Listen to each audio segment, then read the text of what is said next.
Hello, space friends. Captain Snuggles here, back in X4 Foundations to bring you a quick informational video. At the time of recording, we're just waiting for version 8.0 to release, and my main project in this inter-update period is my ongoing charity-related challenge run. However, I still want to bring you at least a little bit of informational content, so here we are. For this first video, I'll be covering weapon cooling.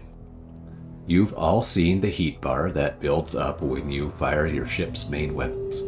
You all know that if it fills up all the way, you have to wait for the weapon to cool before it fires again, and so the rate of that cooling is an important determining factor for your ship's sustained DPS. That cooling rate isn't very well explained in-game, so I'll give you a quick overview that will hopefully help you craft better loadouts for your ships. A couple of pieces of general info. First, cooling does not apply to turrets or missile launchers. Both of those do have to reload, but they do not generate heat. Only non-missile primary weapons generate heat. Second, you almost never want to let your heat bar fill completely because that incurs an overheat penalty, briefly delaying the start of the weapon's cooldown. Now, the details. For all non-missile primary weapons, the in-game encyclopedia conveniently lists values for heat generation and cooling per second for each weapon. What the encyclopedia doesn't tell you is that the cooling per second is divided by the number of weapons that are actively cooling. If you fire one gun and let it cool down, it cools at 100% of its base cooling rate.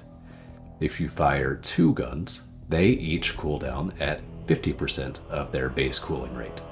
If you fire four guns, they each cool down at 25% of their base cooling rate, etc. In practical terms, what this means is that adding more guns produces diminishing returns for sustained DPS. Not for burst DPS, just for sustained DPS. For example, a Chimera using one Mark II bolt repeater has a burst DPS of 221 and a sustained DPS of 175. Sustained is 80% of burst.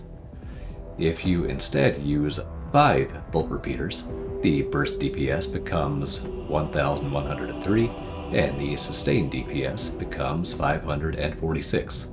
So now sustained is only 50% of burst, as opposed to the original 80. So, diminishing returns. Following that chain of reasoning, there are a few more practical implications. First, it's yet another reason to incorporate missile launchers into your loadouts, because launchers reload but they don't cool, which allows your non-missile weapons to cool faster. Second implication, with AI-controlled ships, there is some benefit to using fighters with fewer weapon slots as opposed to just spamming chimeras, especially with heavy weapons.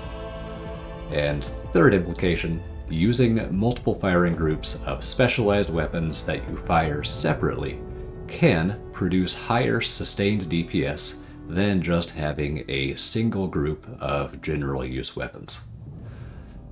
Of course, all three of those implications come with caveats. First, we already knew missiles were great. Second, with most weapons, the AI usually doesn't fire its guns long enough or frequently enough for cooling to be a real limiting factor in applied DPS.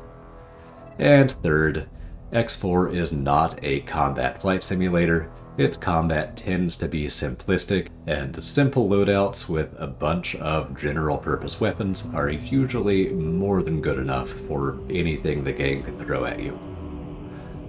Regardless, I think it's good to know more about how your ship works, and understanding weapon cooling is helpful for crafting at least some loadouts. I hope you feel the same, and I hope you learned something from this video. That's all for now. Thanks for watching. I hope you enjoyed. I hope you'll tune in next time. And until then, this is Captain Snuggles, signing off.